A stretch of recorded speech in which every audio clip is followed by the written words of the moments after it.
So I'm here with Blondie, who've just delivered an absolutely fantastic performance here at Tea in the Park. Guys, as you can tell, I'm one of the older generation, so I've seen you guys going way back to places like When did you first see us? Glasgow Apollo. Everybody yes. the Hogmanay show, the 79. That's 80? right, yeah. The Pipers. Yeah. That's great. That's a great show. When I think of you guys, I remember queuing up to buy your early singles before they used to queue up. People would announce the release date, and you'd queue up to get the single, but the release date would be put back 2 weeks, so you know that way. Is it out yet? Thank you. Thanks for your support. Your Absolutely. Support. Thank you. And the amazing thing about you guys is that you're still delivering music that's absolutely fantastic. And I know obviously there's been hiatuses and so on and so forth. Coming here to Tea in the Park, what is it like to play a festival like this in Scotland? I mean, you must have played so many gigs indoors and outdoors. This was pretty easy, really. It was, the rain made it sort of, amusing, and I suppose, as I said, we would have been disappointed if it hadn't rained. Well, you expect it?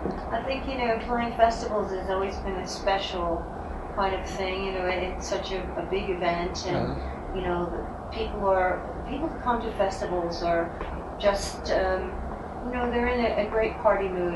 Not only is it a party, but it's kind of tribal, and everybody's willing to sort of surrender sort of an individual attitude, and they become this massive feeling, and it's very exciting. It's a hardy breed of people come to the festivals. You know what Burning Man is? I go to Burning Man. Yes. It's not cut out for everybody, being a festival audience. Yeah. Now, as I mentioned earlier, obviously you guys have been coming here for years and years. Do you have any fond memories of playing in Scotland in the past? Fond memories of playing in Scotland? Yeah, of course, over the years. Yeah. Barrowlands is always an amazing gig. Yeah. When we first reformed back in the late 90s, Barrowlands was one of the first shows we played. When we got there, and it was just sold out. Everybody was like really enthusiastic, and we played Hogmanay once again in Edinburgh Castle a couple of years back, and that was reminiscent of when we played at the Apollo in '79 into '80. And the Scottish fans are always really enthusiastic. Last question. Last night I watched Primal Scream do the Screamadelica gig here in the King Tut's tent, which was absolutely sensational.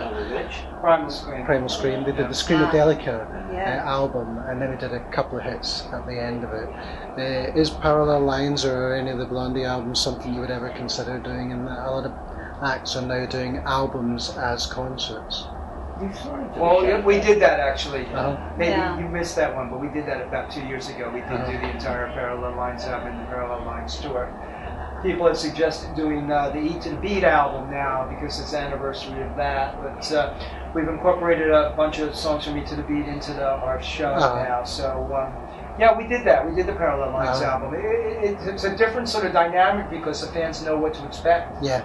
And the element of surprise kind of goes away, but also the idea that they hear the album in its entirety is something that a lot of people are excited about, and a lot more artists are doing it now. Like you said, Primal Scream did. I mean, it's pretty commonplace now.